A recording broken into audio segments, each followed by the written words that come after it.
You're now tuning into The Cover Gang. What is going on, Cover Gang? If you have not already tuned in, me and Justin just made all of our 1 o'clock predictions for NFL Week 13. We're about to go over all the 4 o'clock games, the primetime games, Sunday Night Football, Monday Night Football. One of the best games of the year this year. One of the best games of the year coming up here, Philadelphia and San Francisco. Oh, We're going to go over that one. thought you were going to say the Panthers Bucks. That's probably number 2. Yeah, that's a good one. But anyways, Justin, he'll read off every spread, and we will see if we agree, and we'll tell you how much we're putting on each game. All right, first up, we got the Panthers at the Bucks. Line has been pretty stable at 5.5, I think, on this one. Looks like the public is somewhat coming in on the Panthers a little bit here, actually, about 40% on some of the Square sources, and some of the Sharp sources, like 80% coming in on the Panthers. I get it, I guess, because divisional road dogs have done pretty well historically in the past several years, but I don't know. I don't even know if I'm buying the rally with the coach firing here in the Panthers. I don't even know if we can play that trend. I mean, it worked for him, with Steve Wilkes, but I don't know. I think the Bucks, and historically in this matchup, last 10, 7-3 against the spread. Panthers, they look absolutely terrible. I'm not sure that this coach firing is going to rally them because their season is toast. Bucks, they were a bad beat last week against the Colts. They probably should have covered. So I like the Bucks to get right here, -5.5 at a regular unit. They just seem like they're the better team all around. So I think there's value in -5.5. It should be 6.5 or 7. You can get the 5. You can get the 5. Take -5, actually, regular unit. Yep. Yeah, I'm right there with you. It's a half unit play because of the whole firing Frank Reich thing, and they have been able to run the ball pretty well. Bucks defense over the last few years, that's like one thing you can't do on them. For some reason, they do allow the run some this year. So it's a half unit play, taking Bucks at a dead number, -5. But yeah, I can't back Panthers. Maybe Bryce comes out and shows something with Frank Reich being gone, but I don't think he was really necessarily the issue. I think it was they didn't give him any weapons. Like, even though we going into the season, Like Adam we didn't know who Thielen Nico was their number one going into the target. season, we didn't know who like Tank Dell and Nico Collins, and we know who Dalton Schultz was and stuff, but they have speed. They Yeah, have at least they're young guys. Like Adam Thielen, they paid him a lot of money. yeah. All And they got Miles is Sanders. Miles Sanders And and like he's- Chuba Hubbard. Like Miles it's Sanders just- has been trash everywhere he goes, somewhat. Like he's just not what he's supposed to be. So Yeah, so half unit play. I'll ride with the Bucks -5. Yep. Next up, we got the marquee matchup of the week, the NFC showdown. We got the 49ers at the Eagles. All right, I get it. A lot of people think this is a letdown spot for the Eagles. They've been lucky, they say. They've been outgained in the past 4 or 5 matchups. They've been down in the first half in the past couple.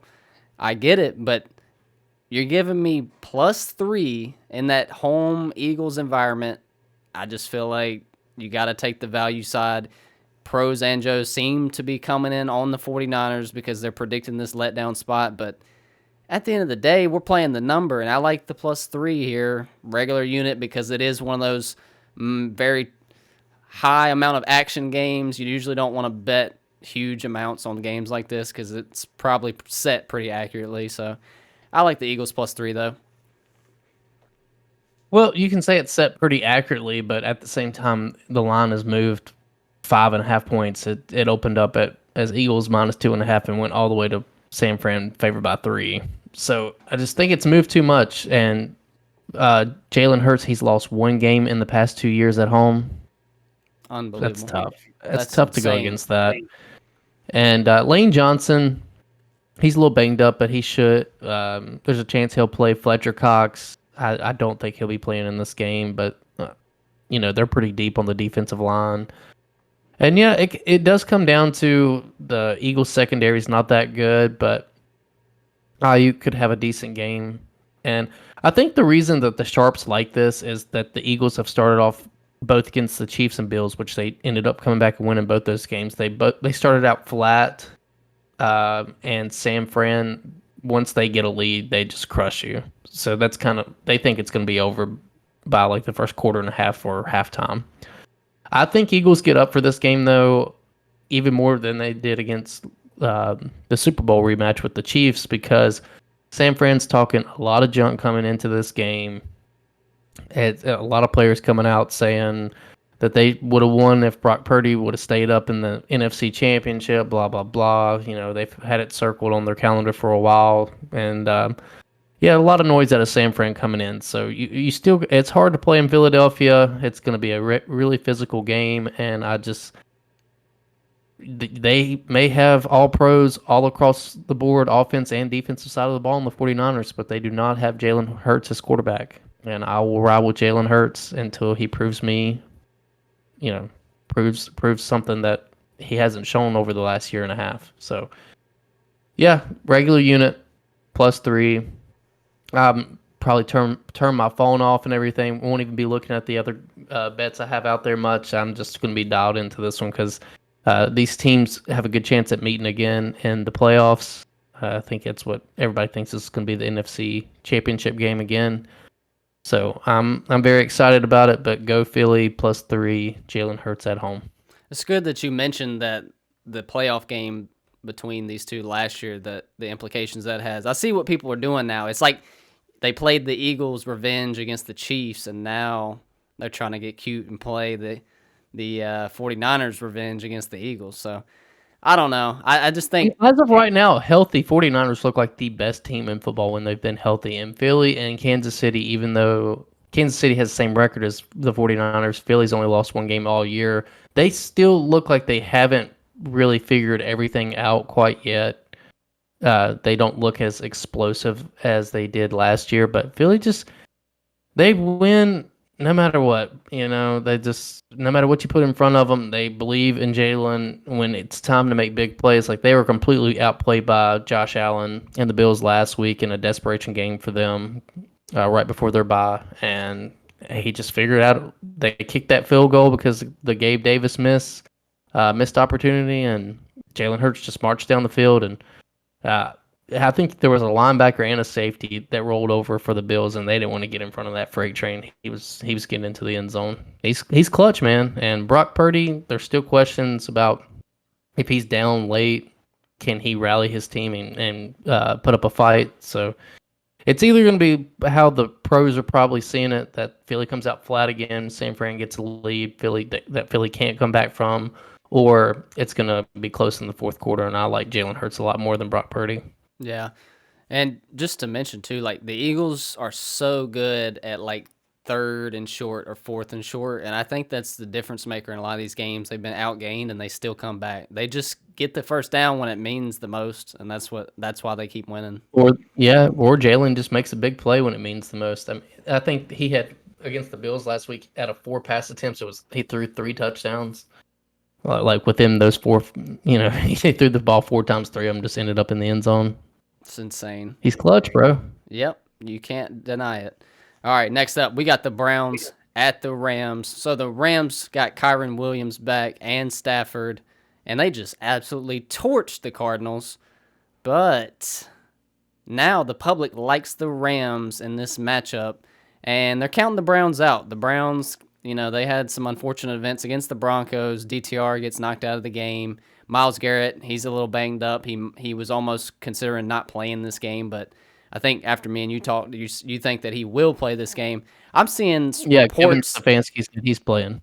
I'm seeing reports that Joe Flacco is elevated to QB2 on this roster and could even get the start in the game.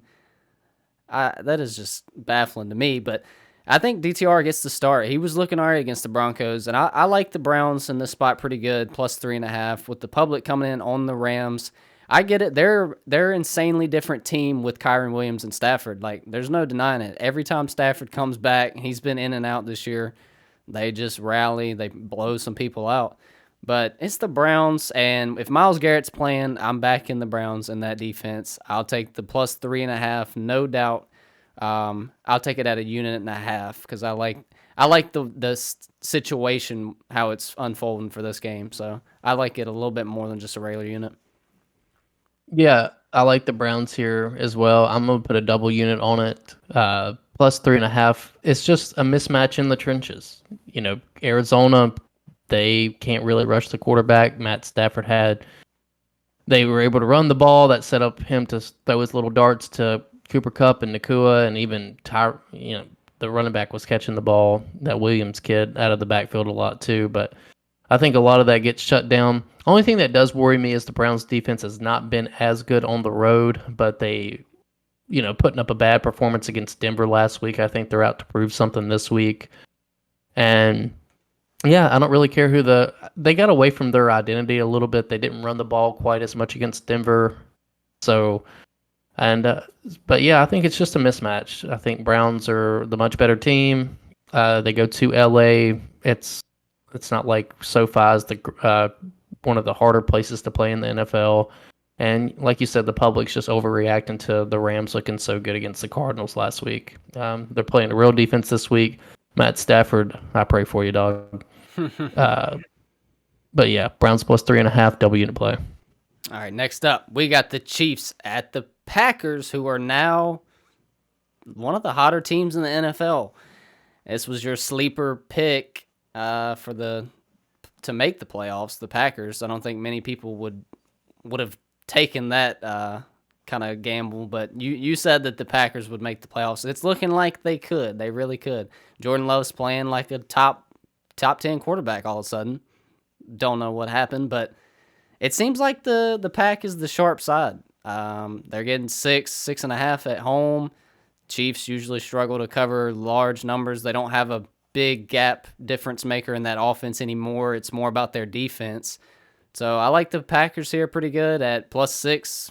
I think that's the sharp side. Yeah, I was really hoping I could get the 6.5. I mean, I may still even buy it up a half a point, but the best you can get across the board right now is the 6. So Sharps have came in. Public's on Kansas City. Sharps are on Green Bay. Yeah, that's a double unit play for me as well. I love the Packers here. I actually could see this being the upset of the week. Sunday Night Football. Kansas City, they look good against that Raiders defense. You've been saying they've been getting better and better, and they have, but I still thought they were a little fraudulent, and they looked that way from quarters 2 through 4 against the Chiefs last week. But I don't think the Chiefs necessarily figured anything out offensively.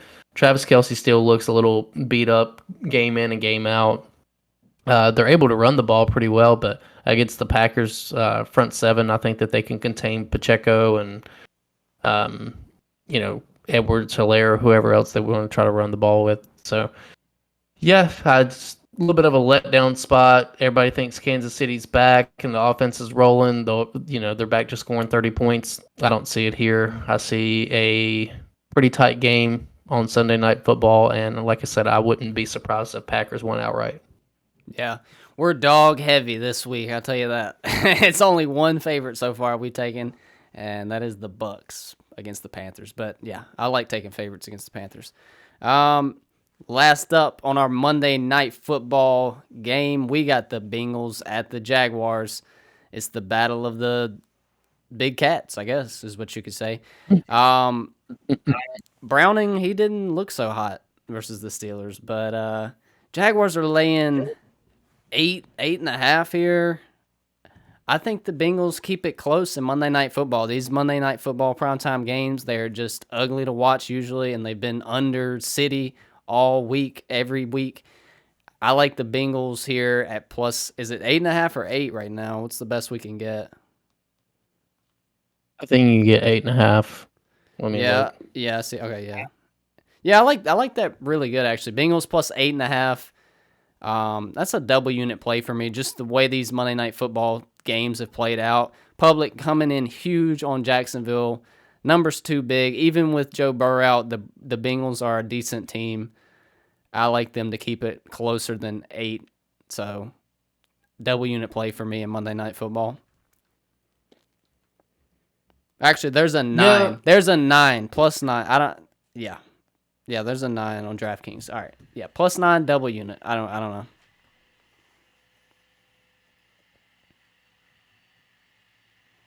I think I'm gonna fade you on this one, dude. I've been really bad at Monday Night Football, so I mean, It's It's not. not you. It's just the spot. I think that I don't know. The more I think about it, this just seems kind of like a Jacksonville smash spot. 9 points though. That's At just so home, much. they And lay eggs at home, and it's under the lights. I don't know, man.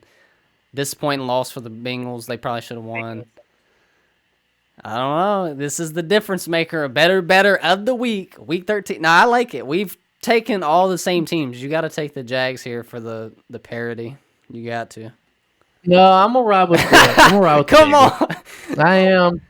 Take the Jags. I can't do it. 9's just too much. If it was even a touchdown, I would probably just go ahead and take the Jags. I've been horrible. Like, Um, if anything, I'm just like a fade meter on Monday Night Football. I've been horrible at it. So just I'm gonna rock with the Bengals. Like I said, their defense played hard against Steelers last week, even though Kenny Pickett and that offense isn't nothing spectacular. Jacksonville, that was a big. They're coming off an emotional win, beating the Texans. That pretty much doesn't seal up the division for them, but that gives them a 2-game. They're 2 games in front of the Colts and the Texans now, so maybe a little bit of a come down spot here. Everybody and Jacksonville could have easily lost that game last week. So yeah, it's too much, especially with these Monday Night Football, Thursday Night Football, these primetime games, unders hitting the way that they do. So I'm just going to put a half unit on it. It's something just in the back of my mind says that for some reason Jacksonville routes here. So, but I'm going to lean with, I just think it's too much of a number, too much value. So I'll take Bengals +9 half unit. big variance in our confidence on that one. We got a double unit versus a half I unit. know, I really did almost go Jags. I looked at it, I was like, what's the best I can get on the Jags? Well, I mean, half 8.5. unit, Yeah. half unit. You might as well have. It's not a. You just want that. You just want to wear that little crown, try to get a game back on me. No, we're At this- aligned all the way through this week, which is good. Which is usually good, but we're fading. Dog we're fading heavy. Dog heavy. These public bettors, man, they got fat during Thanksgiving. They're loaded up with money. They're ready to go up their unit size and bet Vegas all is these like- favorites. They're like, oh, Atlanta versus Jets, we got it. I think Vegas sucked them in last week, bro. Those Thanksgiving games was enough to just get their adrenaline pumping. Yeah, I mean- football Thursday, Friday, Sunday, and Monday. Like 3-1 with the favorites, and then through the 1 o'clock slate, you're like 10-2 with the you're like, yeah, buddy. Like, just start betting. all right. Suck them in. Yeah. All right. But we're going. Yeah, hopefully we dialed it in this week. Like you said, we are on all dogs throughout the week except for one favorite. So need underdogs to bounce back. We need it to reverse to the mean hard here. But Yeah. I think we'll have a good week. I do like these spreads a good amount. Yeah, these games were pretty good to handicap. I felt pretty good taking on most of them. So that's it for the 4 o'clock late game, the primetime slate. Check in Monday to watch our recap video to see me lose another week to Tyler somehow. Hopefully not. Nah, I need to bounce back. We took every single same game, so the only way I would lose was units at this point. But yeah, let's see what happens, man. I need a bounce back week for sure. I hope you haven't been taking all my picks the last few weeks. But yeah, let's do it. Week 13, let's cover the spread as always. Peace.